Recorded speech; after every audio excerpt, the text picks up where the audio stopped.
Hello friend, आपका स्वागत है आपके अपने यूट्यूब चैनल ऑनलाइन शिक्षण पर। दोस्तों, फटाफट जुड़ जाइए आप लोग और एक बार चक्कर शेयर कर दीजिए। जितने मेरे रसगुल्ले भी नहीं जुड़े हैं वो जुड़ जाएं। दोस्तों, आप लोग जुड़ते हैं यहाँ पे कुछ सीखने के लिए और हम आते हैं आपको कुछ सिखाने के लिए। तो जाहिर सी बात है दोस्तों, आप लोग की भी रिस्पॉन्सिबिलिटी बनती है कि और बच्चों को जोड़े जो बच्चे अभी तक नहीं जुड़े हैं।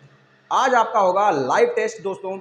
आज हम लोग देखेंगे वन लाइनर, केवल वन लाइनर क्वेश्चन देखेंगे। आपसे हम क्वेश्चन करेंगे, आप उसका जवाब करेंगे। बेटा फटाफट सारे लोग तैयार हो जाएं, कमर कस लें।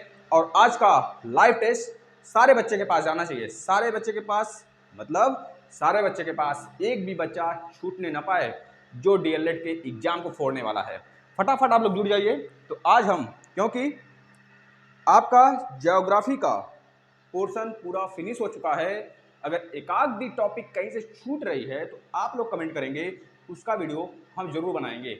हमारे समझ से तो कोई टॉपिक छूट नहीं रहा है, उससे एक्स्ट्रा दे दिया है मैंने, जिससे कि बच्चे ये कहने लगे कि सर वही पढ़ाइए जो सिलेबस में है। तो वह तो पढ़ाई है जो सिलेबस में है, बल्कि वो भी पढ़ाए हैं जहां से एग्जामिनर क्वेश्चन बना सकता है। बेटा तो आप बिल्कुल निश्चिंत हो जाइए कि आप एक अच्छे प्लेटफॉर्म से जुड़े हो।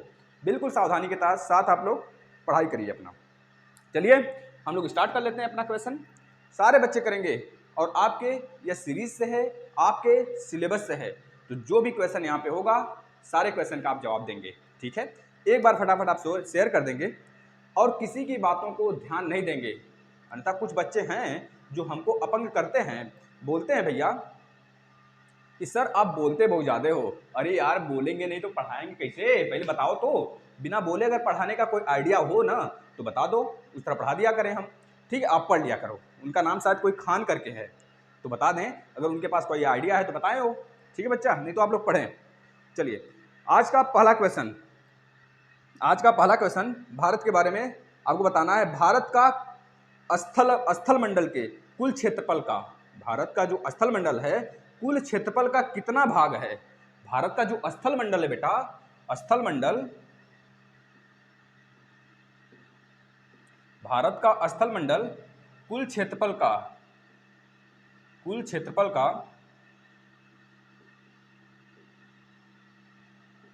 कुल क्षेत्रफल का कितना प्रतिशत है। कितना प्रतिशत है बेटा, लगभग कितना प्रतिशत है बता देंगे। लगभग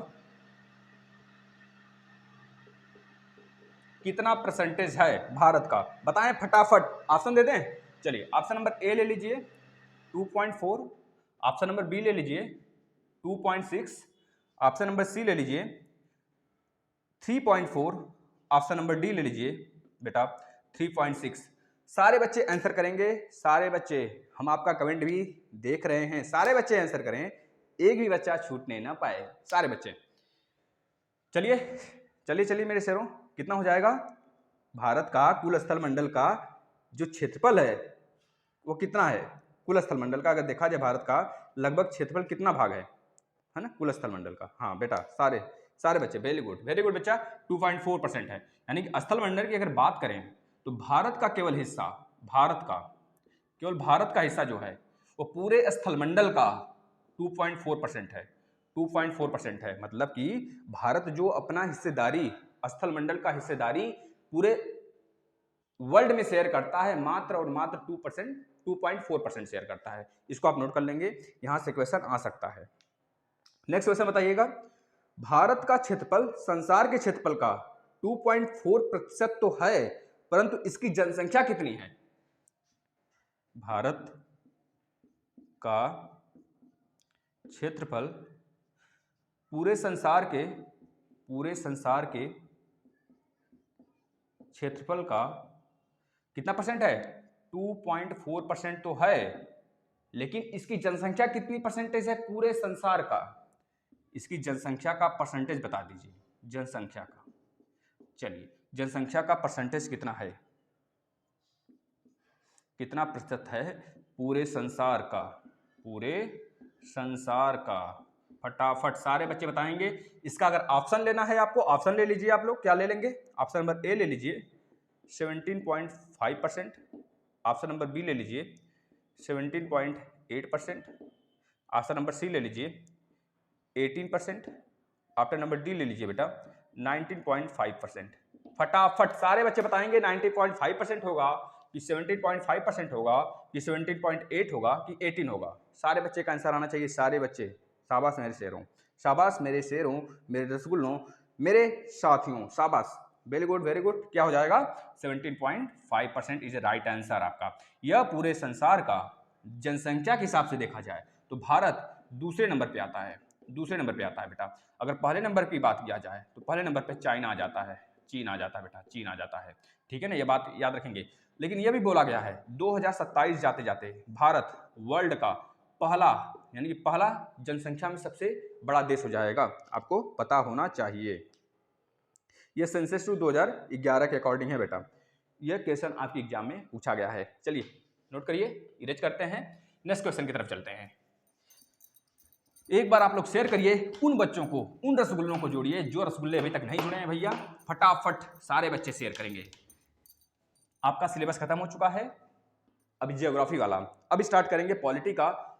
4 से 5 वीडियो और आएंगे आपके एसएसटी का, फिर फिनिश पूरा एसएसटी बेटा। उसके बाद रोजाना टेस्ट होगा, इसी तरह जैसे आज हो रहा है, रोजाना होगा, डेली टेस्ट होगा आपका।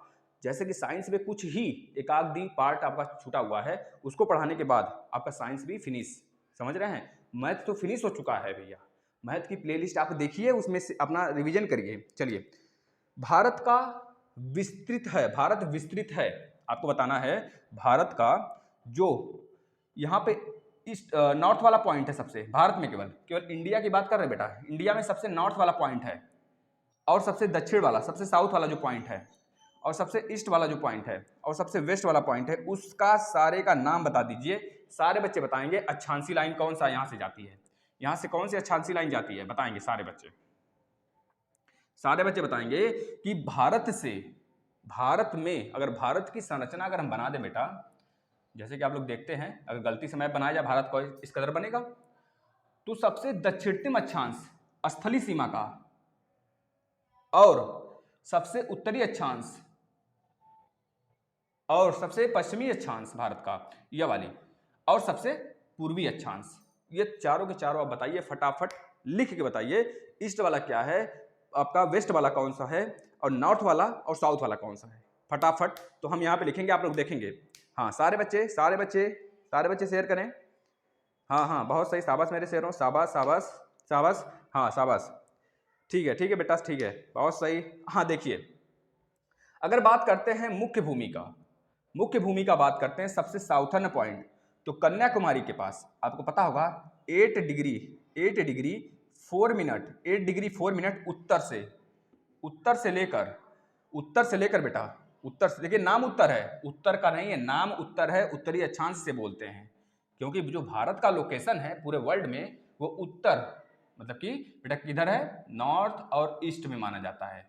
पूरे वर्ल्ड की बात करें तो पूरे वर्ल्ड में ही तो आपका अक्षांश फैला हुआ है, तो पूरे वर्ल्ड से ही तो रिलेट करेंगे हम लोग, है ना। तो याद करेंगे इसका कितना हो जाएगा, साउथर्न पॉइंट 8 डिग्री 4 मिनट उत्तर से लेकर, अगर नॉर्थ का देखेंगे बेटा तो नॉर्थ में आ जाता है आपका, नॉर्थ का अगर देखेंगे तो नॉर्थ में आ जाता है 37 डिग्री 6 मिनट, 6 मिनट क्या 37 डिग्री 6 मिनट उत्तरी, यानी कि नॉर्थ। अगर वेस्ट का देखेंगे बेटा तो वेस्ट में अगर आप बात करेंगे तो वेस्ट में 68 डिग्री 7 मिनट पूर्व से लेकर बेटा, पूर्व से लेकर 68 डिग्री 7 मिनट पूर्व से लेकर 97 डिग्री 25 मिनट पूर्व तक। यह बात आप याद करेंगे, 8 डिग्री 4 मिनट उत्तर से लेकर 37 डिग्री 6 मिनट नॉर्थ, यह नॉर्थ और साउथ का लोकेशन हो गया भारत के अक्षांश का, और 68 डिग्री 7 मिनट पूर्व से लेकर 97 डिग्री 25 मिनट पूर्व तक। यह भारत की अक्षांशी विस्तार है, आपको पता होना चाहिए। आपको पता यह भी होना चाहिए, अगर लंबाई के हिसाब से देखें भारत का अक्षांश बेटा तो 3214 किलोमीटर है उत्तर से पश्चिम तक। अगर यहाँ से ऐसे देखें तो 2900 कितना, 2900 कितना बेटा, कितना बता देगा कोई, 2900, 2920, 26, 24, 14 बेटा, 2914 किलोमीटर है भारत का। एक मिनट कुछ गलत हो रहा है, 2914 3224, यहाँ पे 3224 होगा। एक बार अब इसे देख लेंगे थोड़ा सा, यहाँ से यहाँ तक विस्तार है यह वाला विस्तार जो भारत का है, यह वाला, यह बड़ा है, सॉरी यह वाला बड़ा है और यह वाला छोटा है। मतलब कि अगर हम देखें वेस्ट से लेकर ईस्ट तक, वेस्ट से लेकर ईस्ट तक तो आता है 2914 और 3200, 9000, रुक जाइए बेटा एक मिनट, 2933 हो जाएगा, 2933 और ये 3214। अब सही है, अब सही है आपका। तो वेस्ट से लेकर ईस्ट तक 2933 और नॉर्थ से लेकर साउथ तक 3214। इसको आप दिमाग में बसा लेंगे भैया, ठीक है ना। यहां से क्वेश्चन अगर आएंगे तो आप फोड़ के आओगे। आपका रिवीजन क्लास है, मात्र आज हो रहा है क्योंकि आपको पता चल जाना चाहिए कि आपका रिवीजन क्लास चल रहा है बेटा, है ना। चलिए, भारत का मध्याह्न जो रेखा है, भारत का बेटा, भारत की हम क्वेश्चन लिख रहे हैं, आप आंसर बताएंगे उसका। सारे बच्चे एक बार शेयर कर देंगे जिससे कि और सारे बच्चे जुड़ सकें, उनको पता चल सके कि भैया ज्योग्राफी फिनिश हो चुका है, सर क्वेश्चन करा रहे हैं। तो शेयर कर दीजिए जो क्वेश्चन करते हैं हमेशा। तो क्वेश्चन आ गया है, आप लोग बिल्कुल घबराएं नहीं। चलिए बताइए, तो एक क्वेश्चन का आंसर बताइए। भारतीय मानक समय का, भारतीय मानक, भैया देखिए आंसर हमको क्वेश्चन हार्ड लाना होता तो आंसर बहुत ज्यादा हार्ड लेके आ जाते, लेकिन आपकी जो सिलेबस में है वैसा ही क्वेश्चन कराया जाएगा ना। वो आपको इजी इस वजह से लगेगा क्योंकि आप उसे बहुत बार रिवाइज कर चुके हैं, तो आपको इजी लगेगा। जो बच्चे ये बोलते हैं सर बहुत इजी है, बहुत इजी, अरे आता तो वही है आपके एग्जाम में, हार्ड करा दें क्या पीसीएस आईएएस वाला, तब मानेंगे। बताइए, भारतीय मानक, भारतीय मानक समय, भारतीय मानक समय की देशांतर रेखा, समय की देशांतर रेखा,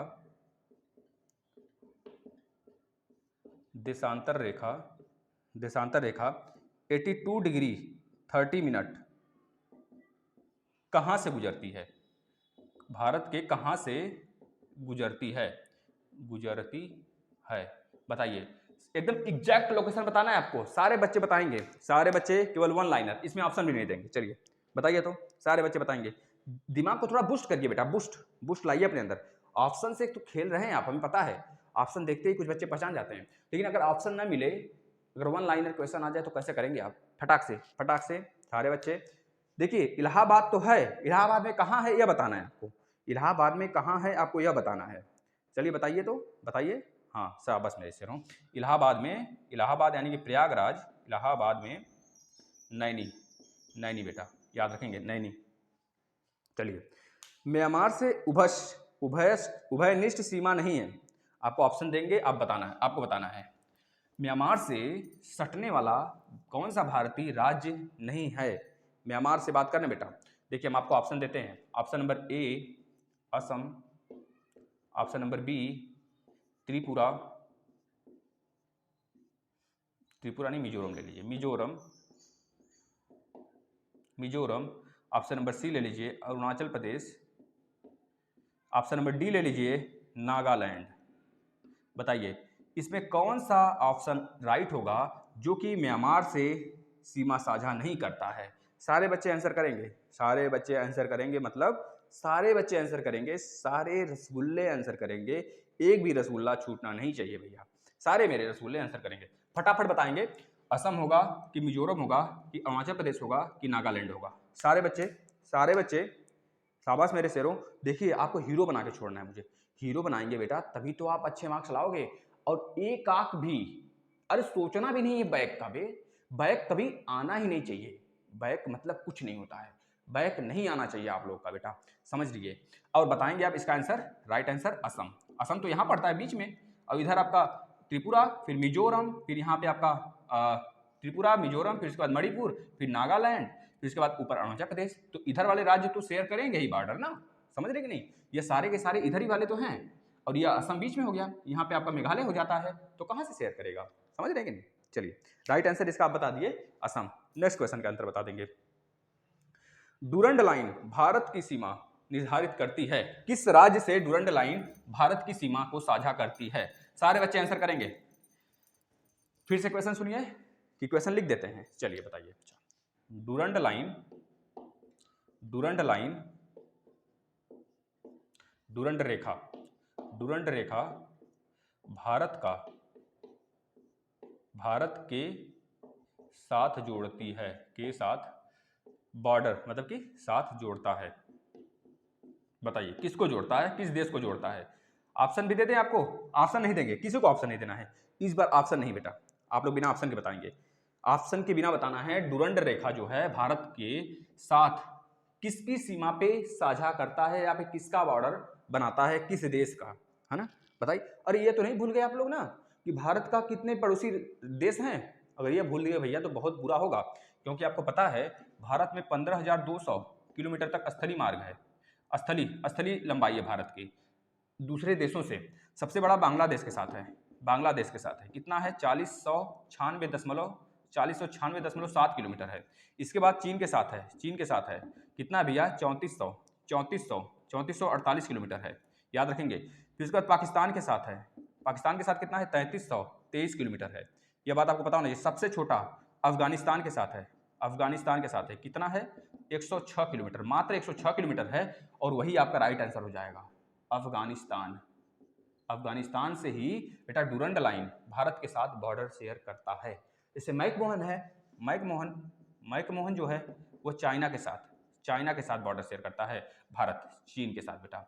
इसी तरह आपका रेड क्लिफ है, रेड क्लिफ जो है भारत और पाकिस्तान के बीच है, भारत और पाक के बीच है बेटा। इसी तरह पाक की खाड़ी है, पाक की खाड़ी, मन्नार की खाड़ी, राम सेतु, यह सब सारे भारत का तमिलनाडु के साथ जो भारत का जो लास्ट वाला छोर है तमिलनाडु, लास्ट राज्य है दक्षिणी वाला तमिलनाडु, तमिलनाडु का श्रीलंका के साथ बॉर्डर शेयर होता है, जल मार्ग है बेटा, यह याद रखेंगे आप ना। चलिए अच्छा, कोई और बता देगा क्या? भारत और म्यांमार के बीच में कौन सी पहाड़ी है? म्यांमार के बीच में कौन सी पहाड़ी है, कौन बता देगा?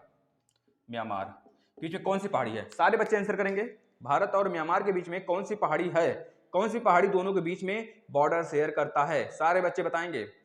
अरे आप लोग ढीले ना पड़ो, शेयर करो यार दबा के। आप लोगों को तो खुश होना चाहिए कि सर इतने सारे क्वेश्चन कराते हैं, इससे एक भी क्वेश्चन अगर बाहर आया तो आप लोग आके बोलना बेटा कि जो कि नहीं पढ़ाया गया है आपके सिलेबस से, सारे सब कुछ बता दिए गए हैं, आप बस ईमानदारी के साथ उसे रिवीजन करिए। चलिए तो सारे बच्चे, सारे रसगुल्ले मेरे आंसर देंगे। जज्बा यार, जोश होना चाहिए, दिल में जोश हो ना तो कुछ भी फतेह करने की ताकत आ ही जाती है अंदर से। चलिए बताइए तो क्या हो जाएगा बेटा? अराकान योमा, क्या बताए थे? अराकान योमा, अराकान योमा पर्वत इसी जगह आपका तुजू दर्रा है, तुजू दर्रा हमने बताया था आपका, तुजू दर्रा, जो तुजू दर्रा है बेटा, यह भारत को म्यांमार जाने का रास्ता बनाता है। किस पर्वत पर है? बता देंगे अराकान योमा पर्वत पर है बेटा, है ना, म्यांमार में, आपको पता होना चाहिए, है ना। चलिए मेरे शेरों, शाबाश मेरे शेरों, शाबाश। थोड़ा सा कुछ कारणवश, कुछ व्यवस्था के कारण, पढ़ाने के कारण बेटा आपका कमेंट नहीं देख पाते हैं। इसकी वजह से आप थोड़ा सा ना दुखी ना हुआ करें, या फिर यह ना समझा करें हम आपका कमेंट नहीं देखते हैं। आपका कमेंट जरूर देखते हैं, सारे बच्चे का कमेंट पढ़ते हैं, तभी तो कुछ, अगर वो मुझे गाली दिए होते हैं तो उसको आके तभी तो बताते हैं आप लोग को, भैया यह बच्चा मुझे गाली दिया है, हाँ? जिससे कि आप लोग भी खुश हो जाएं। हाँ? अच्छा, भारत विभाजित है, कितने प्राकृतिक प्रदेशों में भारत विभाजित है? कौन बता सकता है? कितने प्राकृतिक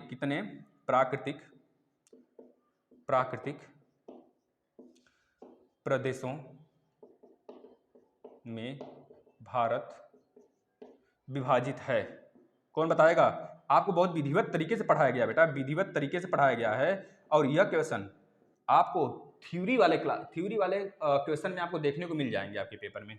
विभाजित है, आपको ऐसे आ जाएगा क्वेश्चन कि भारत जो है कितने प्रदेशों में विभाजित है? प्राकृतिक प्रदेशों में विभाजित है। इस लाइन को ध्यान से पढ़िएगा, प्राकृतिक प्रदेशों की बात किया है कि भारत जो है कितने प्राकृतिक प्रदेशों में विभाजित है।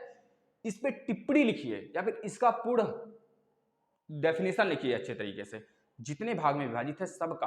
तो आपको पता है भारत जो है 4 भाग में विभाजित है। कौन, किसमें किसमें? पहाड़ी इलाकों में, पहाड़ी प्रदेश के बाद बेटा पठार के बाद उत्तरी घाटी, पूर्वी घाटी मतलब घाट का लीजिए, पूर्वी घाट, पश्चिमी घाट। इसके बाद भारत का मरुस्थली। यह हो गए भारत के 4 प्राकृतिक क्षेत्र बेटा। प्राकृतिक प्रदेश में भारत विभाजित है 4। इसको आप याद कर लेंगे बचवा। चलिए फटाफट मेरे शेरों, फटाफट। पहाड़ी, पठारी, पूर्वी मतलब पश्चिमी घाटी, पूर्वी घाटी, उसमें आपका जल वाले भी क्षेत्र आ जाते हैं, जंगल वाले भी क्षेत्र आ जाते हैं, जो वन वाले हैं वह सब आ जाते हैं, ठीक है ना। एक आपका हमने शायद झील बताना भूल गया था, कैबुल लैमजाओ, कैबुल लैमजाओ, लैमजाओ बेटा, लैमजाओ। ये आपका बेटा पड़ जाता है मणिपुर में, मणिपुर में है। यहीं पे एक डांस करती हुई एक हिरन है, जिसका नाम है डांसिंग हिरन के नाम से हम जानते हैं।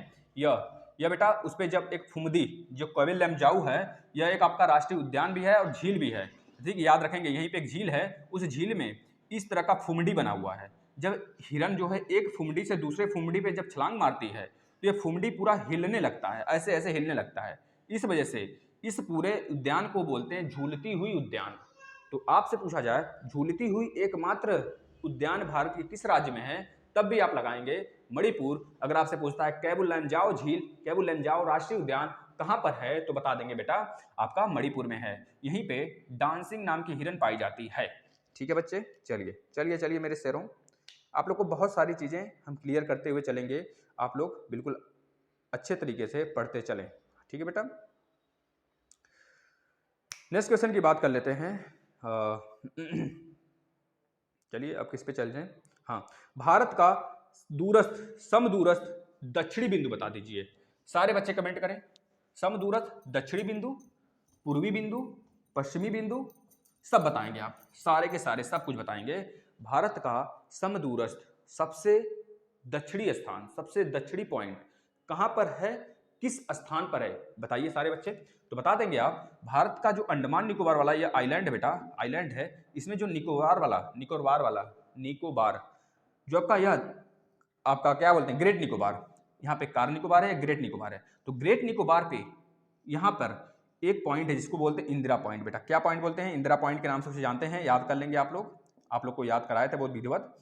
इंदिरा पॉइंट यह किस अक्षांश से होकर जाता है, तो बता देंगे 6 डिग्री 4 मिनट से होकर जाता है। लेकिन स्थलीय सीमा भारत की किस अक्षांश से होकर जाती है, तो आपको यह भी बताया गया था 8 डिग्री 4 मिनट, 8 डिग्री 4 मिनट से होकर जाती है बेटा। ये सारी बातें आपको बता दी गई हैं। शाबाश मेरे शेरों, शाबाश। अब एक बहुत जबरदस्त क्वेश्चन आने वाला है आपके सामने, देखते हैं कितने बच्चे बता लेते हैं। सारे बच्चे में से देखते हैं किसके अंदर दम है, जोश होना चाहिए, जोश इसको बताने के लिए, ठीक बेटा, जोश। ये क्वेश्चन लिखते हैं, बताइएगा आप लोग।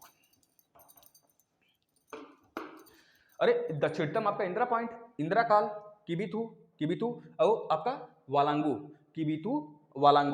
ठीक है, याद रखेंगे। वालांगू आपका इधर पड़ता है, किबिथु आपका पड़ जाता है पूर्वी सीमा भारत का, किबिथु, याद रखेंगे बेटा, है ना।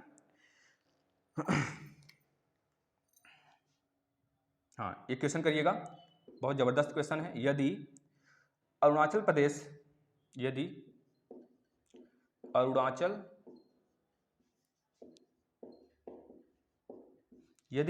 प्रदेश में तिरप होता है, तिरप में सूर्यदेव, तिरप एक जगह है अरुणाचल प्रदेश का बेटा, तिरप एक जगह है अरुणाचल प्रदेश का, वहां पे सूर्योदय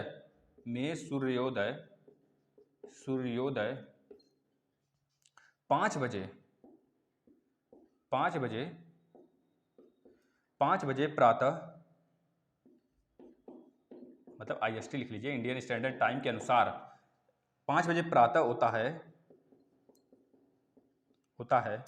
तो गुजरात में कांडला में सूर्योदय होगा, तो गुजरात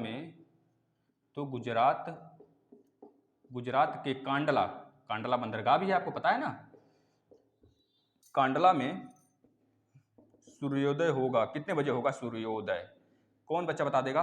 वैसे सारे बच्चे पढ़े हैं, हमने विधिवत पढ़ाया है।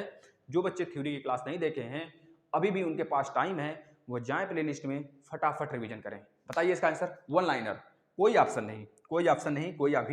नहीं। आज बिना ऑप्शन के आप लोग खेलना सीखिए बेटा, ठीक है मेरे रसगुल्लों, शाबाश मेरे रसगुल्लों, शाबाश मेरे शेरों, शाबाश, जोश जियो शेर मेरे। कितना हो जाएगा बेटा, आपको पता होना चाहिए, जो अक्षांश गुजरात से होकर जाता है, वही अक्षांशी लाइन अरुणाचल प्रदेश से होकर जाती है। और जो तीरप एक जगह है अरुणाचल प्रदेश का, और कांडला बंदरगाह भी एक जगह है बेटा, ज्वारी बंदरगाह है, कांडला एक जिला भी है गुजरात का। तो गुजरात से होकर जाती है और यही तीरथ से होकर जाती है अरुणाचल प्रदेश के। तो इसी अक्षांश पे यह बोला जा रहा है कि जब यहाँ पे जो समय होगा उससे 2 घंटे आगे रहेगा आपका अरुणाचल प्रदेश। याद रखिएगा, क्योंकि जो GMT होता है, GMT से IST, GMT Greenwich meridian time से IST मात्र 5.5 घंटे आगे है। 5.5 घंटे कैसे आगे है, हमने आपको इसको डिराइव करके बताया था। GMT से 5.5 घंटे आगे है, GMT पश्चिम की तरफ है और IST पूरब की तरफ है। तो आपको पता है अरुणाचल प्रदेश पूरब में है और गुजरात पश्चिम में है, तो हम गुजरात से मतलब कि पूरब से पश्चिम की तरफ जा रहे हैं। तो आपको पता है समय क्या होगा, यह तो आगे जाएगा ना, यह आगे जाएगा, इधर आएंगे तो पीछे होगा। तो जाहिर सी बात है गुजरात में जब सूर्योदय होगा तो अरुणाचल प्रदेश में जो सूर्योदय होगा तो गुजरात से पहले होगा। यानी कि इन दोनों अक्षांशों में जो सूर्य का डिफरेंस है, टाइम डिफरेंस है 2 घंटे है। कितने हैं बेटा, 2 आवर है। यानी कि जब 5 बजे सूर्योदय हो रहा है हमारे अरुणाचल प्रदेश के तीरथ में, तो गुजरात में 7 बजे होगा। 7 बजे होगा बेटा, इसको नोट कर लेंगे, 7 बजे होगा, है ना। अब PM है तो जाहिर सी बात है ना, सुबह है, सुबह ही तो होगा, AM होगा ना बेटा। चलिए मेरे बेटे, चलिए मेरे साथियों, मेरे शेरों, मेरे रसगुल्लों, बिल्कुल ढीले नहीं पड़ना है आपको। अब आपको बताना है बांग्लादेश जो भारत की सीमा से साझा करता है, सबसे बड़ी भूमि साझा करता है, वो कितने राज्यों से भारत के सीमा साझा करता है। चलिए फटाफट आप लोग आंसर सोचिए और सबका आंसर आना चाहिए। एक साथ लिखकर आप कमेंट करिए, एक साथ लाइन से लिखिए ऐसे, फिर कमेंट करिए, सबका कमेंट हम देखेंगे। बताइए तो, जो बांग्लादेश है वह भारत के कितने राज्यों से सीमा साझा करता है। बांग्लादेश कितने सीमा से भारत की साझा करता है अपना बॉर्डर भैया। फटाफट सारे बच्चे बताएंगे, सारे के सारे बच्चे बताएंगे। ठीक है बेटे, चलिए मेरे बच्चों, मेरे रसगुल्लों, मेरे साथियों, मेरे भाइयों और मेरे बहनों, फटाफट। शाबाश मेरे शेरों, कितने राज्यों से बांग्लादेश शेयर करता है बॉर्डर। शाबाश शाबाश शाबाश, हाँ शाबाश मेरे शेरों। देखिए कुछ लोग गलत भी बोल रहे हैं, हाँ तो ऐसे काम नहीं चलने वाला है। बताइए आप क्या होगा बांग्लादेश से। मेघालय आपको पता होना चाहिए कि बांग्लादेश यहाँ पे पड़ता है ऐसे, ठीक है ना। यहाँ पे आपका सबसे पहले तो आ जाता है पश्चिम बंगाल और इधर मेघालय, इधर असम मात्र कह लीजिए कि 100 से 102 किलोमीटर के आसपास में बॉर्डर शेयर करता है ना, केवल मात्र सबसे छोटा बांग्लादेश से शेयर करने वाला बॉर्डर असम ही है। इसके बाद त्रिपुरा, इसके बाद त्रिपुरा मिजोरम। जो त्रिपुरा है बांग्लादेश से 3 तरफ से घिरा है। तो आपका मेघालय के बाद क्या क्या आ जाने वाला है, असम त्रिपुरा मिजोरम, अभी एक और है, एक देखते हैं कौन बता लेता है। सारे बच्चे बताएंगे, असम त्रिपुरा मिजोरम और एक बताइए। अभी तो बताया हमने, नाम भी लिया, तो नाम तो भी लिया है बेटा, पश्चिम बंगाल है ना, पश्चिम बंगाल, ठीक है, जहाँ दीदी का गढ़ है, ठीक है ना बेटा। चलिए मेरे शेरों, शाबाश मेरे शेरों, शाबाश। अब बताना है आपको बेटा, उत्तराखंड में पाताल तोड़ कुएं पाए जाते हैं किस क्षेत्र में। उत्तराखंड के जितने भी कुएं हैं किस क्षेत्र में पाए जाते हैं, तराई भाग में पाए जाते हैं कि पहाड़ी भाग में पाए जाते हैं कि उसके जो राष्ट्रीय उद्यान है उस भाग में पाए जाते हैं, किस भाग में पाए जाते हैं आपको बताना है। हमने हिंट कर दिया। चलिए, उत्तराखंड में जो पाताल तोड़ कुएं हैं वो किस राज्य में पाए, मतलब किस भाग में उत्तराखंड के पाए जाते हैं, बताइए तो। शाबाश मेरे शेरों। देखिए छोटी छोटी चीजें अगर आ गई आपके एग्जाम में बेटा ना, तो आप बहुत बेहतरीन तरीके से करके आओगे, क्योंकि हमने इस कदर पढ़ा ही है कि आप थ्योरी का क्लास अगर देख कर गए एग्जाम देने, बस कल आपका एग्जाम है, आज थ्योरी का क्लास सारा फिनिश कर दीजिए रिवीजन करके। बस बता रहे हैं जानदार तरीके से आपका नंबर आएगा बेटा। आप आके बोलोगे सर सारे क्वेश्चन इसमें से आए थे, है, एक भी क्वेश्चन बाहर से क्यों आएगा जब वही सारी चीजें पढ़ाई गई हैं। तो टेस्ट, बल्कि आप टेस्ट देकर जाओगे ना, जितने टेस्ट हैं उसमें से आपको मैक्सिमम क्वेश्चन मिल जाएंगे देखने को। ठीक है बेटा, तो बताइए इसका क्या आंसर हो जाएगा, तराई भाग में। उत्तराखंड के तराई भाग में, तराई मतलब कि उत्तराखंड आपका यहाँ पे है, तो उत्तराखंड के नीचे जो उत्तराखंड वाला पोर्शन है, ये वाला नीचे वाला तराई भाग बोलते हैं इसको। तराई भाग में पाताल तोड़ कुएं पाए जाते हैं, पाताल तोड़ कुआं पाया जाता है, पाया जाता है, इसको आप लिख लेंगे बेटा। चलिए तो सारे बच्चे, शाबाश मेरे शेरों, शाबाश मेरे शेरों। आगे चलते हैं, है ना। अब आपको बताना है कथन एक सही है कि 2 सही। अब कथन वाला थोड़ा क्वेश्चन कर लेते हैं जिससे कि आपका दिमाग खुल जाए। है ना। ऑप्शन नंबर ए, आपको बताना है दोनों में से कौन सा सही है, या फिर दोनों सही या फिर दोनों में से कोई नहीं सही है।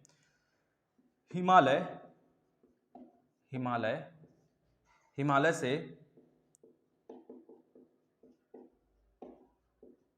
निकलने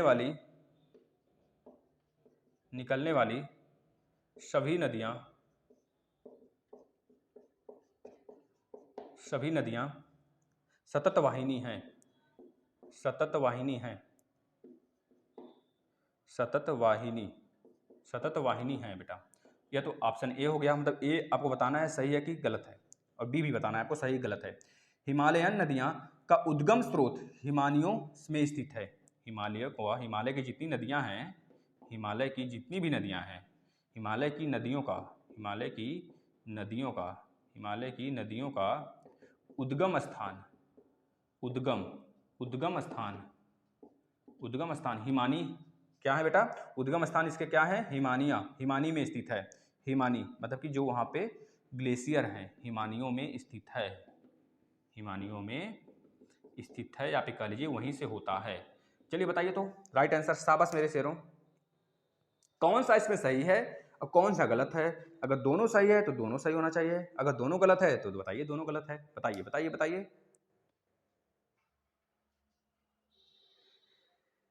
शाबाश मेरे शेरों। देखिए जो हिमालय से निकलने वाली नदियां हैं वो तो सतत वाहिनी है ही, क्योंकि उनको तो पानी कौन देता है, हिमानी ही तो देते हैं बेटा।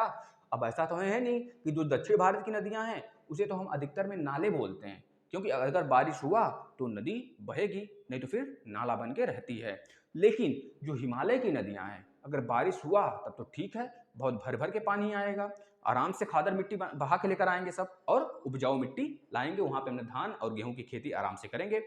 लेकिन अगर बारिश नहीं भी होती है, नाम मात्र की बारिश होती है, तब भी उसमें पानी की मात्रा बरकरार रहती है बेटा। आप लोग सुनते होंगे कि ग्लेशियर टूट गया, पूरा का पूरा बाढ़ आ गया उत्तराखंड के चमोली में। अरे ग्लेशियर टूट गया, आपका कह लीजिए कि बहुत बार कह लीजिए कि जो बरसात होता है तो आपके बिहार में बाढ़ आ जाता है ना, बिहार में बाढ़ आ जाता है कोसी नदी से। ठीक है, कोसी नदी का शोक, बिहार का शोक भी बोलते हैं कोसी नदी को। ठीक है, दामोदर नदी को बंगाल का शोक बोलते हैं। इन सब में आए दिन बाढ़ आते रहते हैं बेटा, क्योंकि यहाँ से ग्लेशियर से पानी इनको मिलता रहता है। इस वजह से आपका यह वाला भी राइट है और यह वाला भी राइट हो जाएगा। चलिए बताइए बताइए। अब एक क्वेश्चन बताएंगे, हिमालय का पर्वत पदीय प्रदेश है। हिमालय में हम बताए थे कितने भाग होते हैं आपके, कितने भाग होते हैं? हिमालय का 3 श्रेणी है, लघु, मध्यम, उसके बाद पादीय। तो जो पादीय श्रेणी है उसी का नाम पूछ रहा है। हिमालय का जो पादीय श्रेणी है, पादीय, उसका नाम बता दीजिए। पादीय श्रेणी उसका नाम क्या है? सारे बच्चे बताएंगे, सारे के सारे बच्चे बताएंगे क्या नाम है उसका। शिवालिक श्रेणी के नाम से जानते थे ना, बस वही बोल रहा है, इसका नाम हो जाएगा शिवालिक श्रेणी। देखिए इसी वजह से आपको किसी भी एक नाम का 1000 नाम देखने को मिल जाता है, और जो बच्चा एक ही नाम पढ़ के जाता है वो भूल जाता है।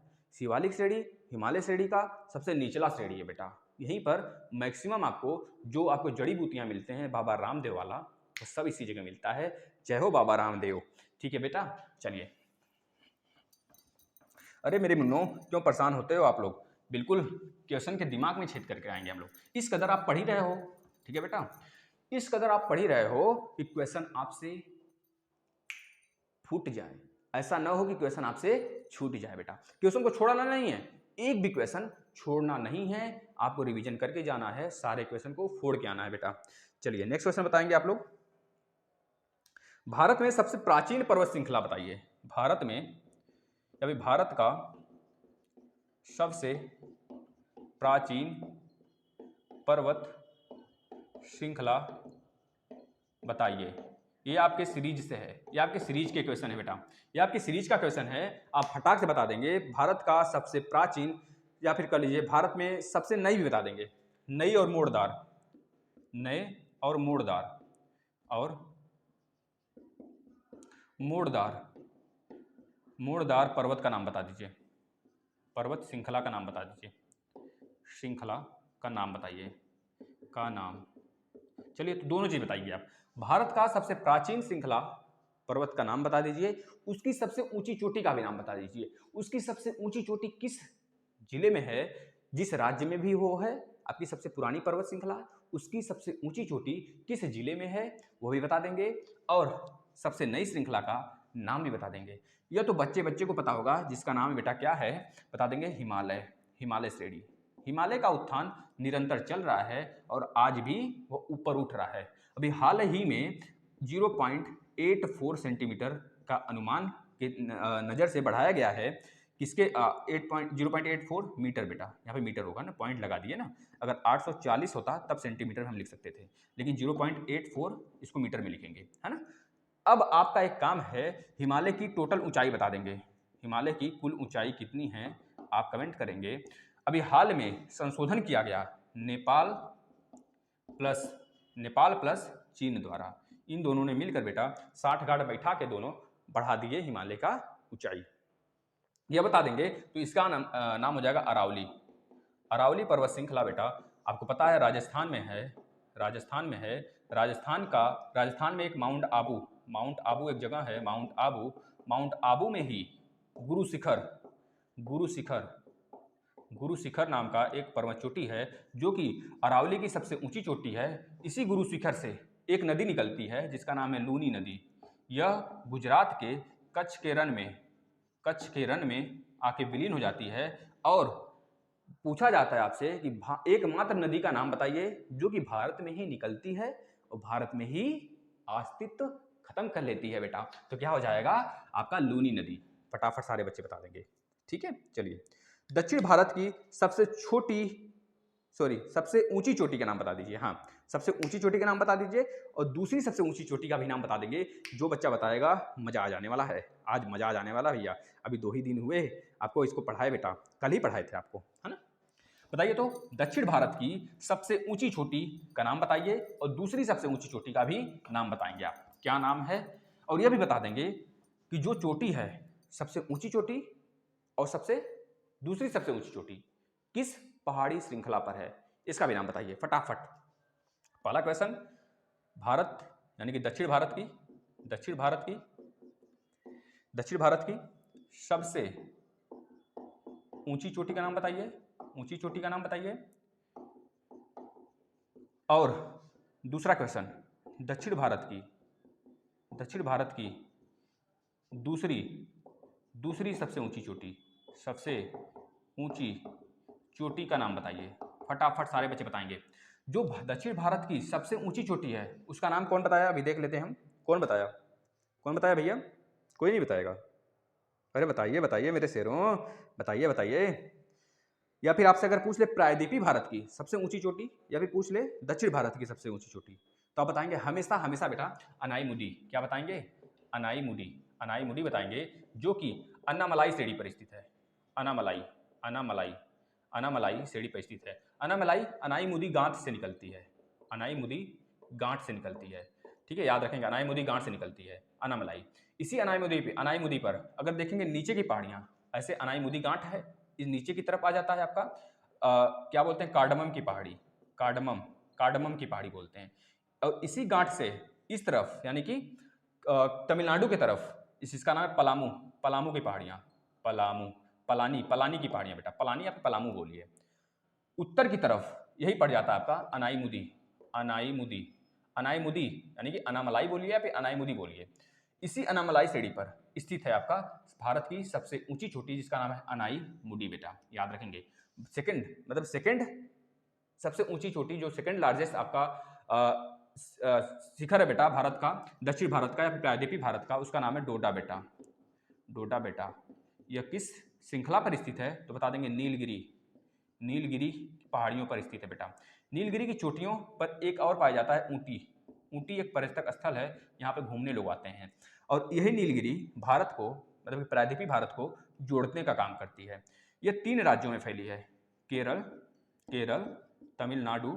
तमिलनाडु और कर्नाटक बेटा। यह आप याद रख लेंगे, मोस्ट इंपॉर्टेंट है बेटा, इसको आपको मैप पे बना के बताया गया है बेटा। बिल्कुल भी घबराने वाली बात नहीं है, आप लोग बिल्कुल ना घबराएंगे, बिल्कुल भी नहीं बेटा, ठीक है, बिल्कुल भी घबराने वाली बात ही नहीं है। बिल्कुल आप लोग बिल्कुल अच्छे स्टूडेंट हो और बेहतरीन तरीके से आप पढ़ाई किए हो बेटा, बिल्कुल बेहतरीन तरीके से किए हो, तो आपको सब कुछ आना चाहिए। अब आपको दर्रे पढ़ा देते हैं, थोड़ा सा दर्रे पढ़ा दें कि पठार, बताइए किससे क्वेश्चन ले लिया जाए, बताइए बेटा किससे ले लिया जाए। हाँ चलिए आ जाते हैं थोड़ा सा खनिज पे, खनिज ले लेते हैं, खनिज ले लेते हैं, है ना। भारत की जनजातियाँ, खनिज खनिज खनिज कहाँ गया बेटा। 1 मिनट आप रुकिएगा थोड़ा सा। तो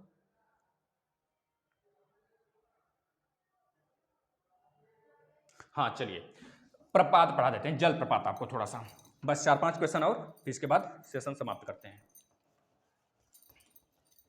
चलिए सारे बच्चे, सारे मेरे बच्चे, सारे मेरे रसगुल्ले, कोई भी ढीला नहीं पड़ेगा, कोई भी हार नहीं मानेगा, क्योंकि ज़िंदगी में एक चीज़ याद रखना, अगर आप मेहनत कर रहे हो, अगर आप रगड़ रहे हो, तो आपको एक चीज़ पता है, आपके इसी रगड़ने का एक जब फायदा होगा ना, तो आपके माँ बाप कितने खुश होंगे बेटा, कितने खुश होंगे। आप यह सोच के पढ़ाई क्या करिए, जिस दिन आप नौकरी पाएंगे ना, जो लोग ताना देते हैं वही लोग बोलेंगे ई ससुरा तो बहुत दिन से पढ़ रहा था, बहुत दिन से पढ़ रहा था, हमें पता था ये जरूर निकाल लेगा, क्योंकि बहुत भला लड़का है, भला बचवा है। तो आप लोग बिल्कुल चिंता ना किया करिए बेटा, किसी की बात की कोई जरूरी नहीं कि आप चिंता करें, बिल्कुल धांकड़ तरीके से आप बस पढ़ाई क्या करिए। चलिए चलिए मेरे शेरों, बताइए आप लोग, भारत का सबसे बड़ा जलप्रपात जोग गरसोप्पा किस राज्य में स्थित है। जोग गरसोप्पा किस राज्य में स्थित है, किस राज्य में स्थित है, सारे बच्चे बताएंगे। भारत का सबसे बड़ा जलप्रपात किस राज्य में स्थित है, जिसका नाम है जोग गरसोप्पा, और किस नदी पर है। ये एक्स्ट्रा क्वेश्चन है आपके लिए, एक क्वेश्चन के साथ एक क्वेश्चन फ्री बेटा, ये आपको केवल और केवल ऑनलाइन शिक्षण दे सकता है। बताइए तो जोग गरसोप्पा जलप्रपात किस राज्य में है, तो बता देंगे कर्नाटक में है, कर्नाटक में है। किस नदी पर है, तो बता देंगे शरावती नदी पर है, शरावती नदी पर है बेटा, याद रखेंगे।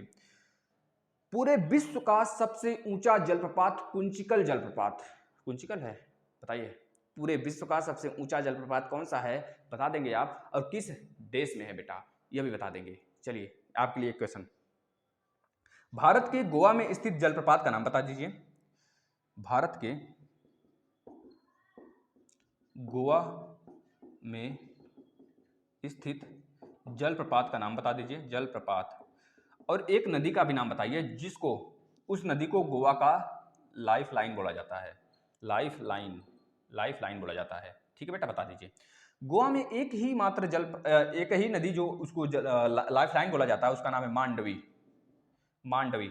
लेकिन मांडव की पहाड़ियां गुजरात में पाई जाती हैं, आपको बताया गया है। तो मांडवी जो नदी है बेटा गोवा में पाई जाती है, आपको पता होना चाहिए। और जो गोवा का एक जलप्रपात है जिसका नाम है दूध सागर है बेटा, दूध सागर जलप्रपात, याद रखेंगे, दूध सागर। और एक है धुआंधार जलप्रपात भेड़ा घाट पर बेटा, भेरा वाले जिले में, मतलब भेरा वाले जगह पर मध्य प्रदेश में पाया जाता है, जो नर्मदा नदी पर स्थित है, जिसका नाम क्या है, धुआंधार बेटा, धुआं लिखा है ना, बिल्कुल धुआं कर देना है, धुआंधार जलप्रपात इसका नाम है। ठीक है बेटा, याद रखेंगे। चलिए मेरे शेरों, चलिए शाबाश मेरे। अच्छा, कुंचिकल जलप्रपात की ऊंचाई कितनी है, कौन बता देगा। जो कुंचिकल जलप्रपात है उसकी ऊंचाई कितनी है, बता देंगे। और कुंचिकल जलप्रपात किस राज्य में है, कहाँ पर है, यह भी बता दीजिए। आप बता दीजिए कुंचिकल का, बस आप बता दीजिए क्या उसकी लंबाई है, बता दीजिए मेरे शेरों, बता दीजिए। शाबाश मेरे शेरों, 455 मीटर इसकी ऊंचाई है। आप याद रखेंगे। केरल में एकमात्र झील बेम्बानाद जो कि लैगून झील है, बेम्बानाड बेटा, बेम्बानाड कर लीजिए। और एक पेरियार नदी, इसी जगह पेरियार नाम का एक राष्ट्रीय उद्यान भी है, जो भारत के केरल में पाया जाता है। ठीक है बेटा, जो नौका दौड़ होता है केरल में, एक ओणम का त्यौहार मनाया जाता है, जो कि बेम्बानाड वाले पे ही मनाया जाता है, बेम्बानाड वाले नदी में ही, आप कह लीजिए झील में ही मनाया जाता है बेटा, है ना। चलिए मेरे शेरों, ठीक है, शाबाश मेरे शेरों, शाबाश, बिल्कुल भी हार नहीं मानना है। छत्तीसगढ़ राज्य में फैलाव अच्छा छोड़ दीजिए इसको, इस क्वेश्चन थोड़ा छोड़ दीजिए।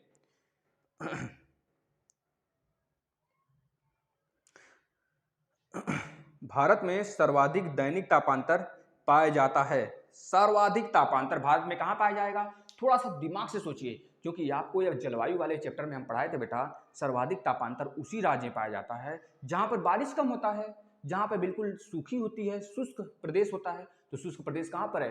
थार मरुस्थल वाला। थार मरुस्थल कहाँ पे है? राजस्थान में है।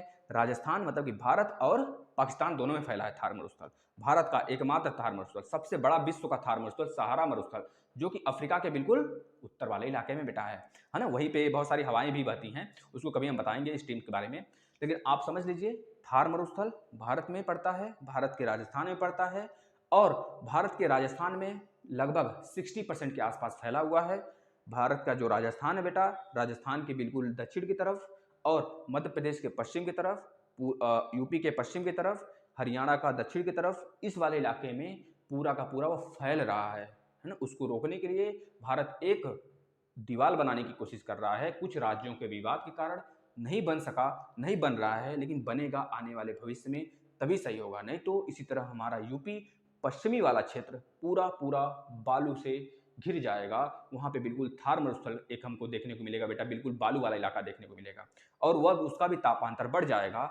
और जब वहाँ की तापांतर बढ़ेगा तो गर्म हवा बनेगा, और गर्म हवा ऊपर जाएगा और नीचे ठंडी हवा आएगी। आपको सारी संरचना बताया गया है, बारिश का कैसे माहौल बनता है ना बाटे, है ना बेटे। चलिए चलिए चलिए मेरे शेरों मेरे रसगुल्लों, तो क्या बता देंगे आप? जो तापांतर होता है भारत में सबसे ज़्यादा वह राजस्थान में होता है। राजस्थान में देखने को मिलता है।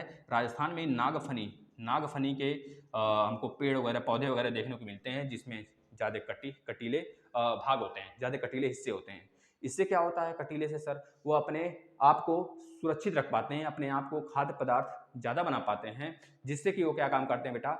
वह मतलब कि एक तरह से वाष्पोत्सर्जन अपना कम करते हैं। जब उनके अंदर कांटा रहेगा तो उनका वाष्पोत्सर्जन कम होगा और वो अपने आप को सर्वाइव कर पाएंगे, है ना बेटा। चलिए, इतनी बातें रहीं, आप इसे शेयर कर देंगे, और आगे भी अगर आप इसी तरह क्लास देखना चाहते हैं अब क्वेश्चन का, क्योंकि अब धुआंधार क्वेश्चन का सीरीज आने वाला है। केवल आपका पॉलिटी भी बचा है, कुछ चैप्टर पॉलिटी का खत्म करेंगे, फिर उसके बाद आपका केवल सीरीज आएगा। आप लोग बिल्कुल ना घबराया करें और किसी की बात पे ध्यान ना दिया करें। अपना काम करिए, मस्त तरीके से पढ़ाई करिए, रिवीजन करिए, ठीक है दोस्तों। अगर आपको कोई प्रॉब्लम्स है तो प्रॉब्लम्स बताइए, शेयर करिए। और जिन बच्चों को लग रहा है कि जो अन्य क्लासेस से नहीं चल रहे हैं, तो आपको लगता है नहीं चलेगा, चलेगा, सारे क्लासेस चलेंगे, आपके एग्जाम से पहले फिनिश होगा, इतना मान के रखिए आप। और सारे क्लासेस का रिवीजन करिए आप बेटा। चलिए, धन्यवाद।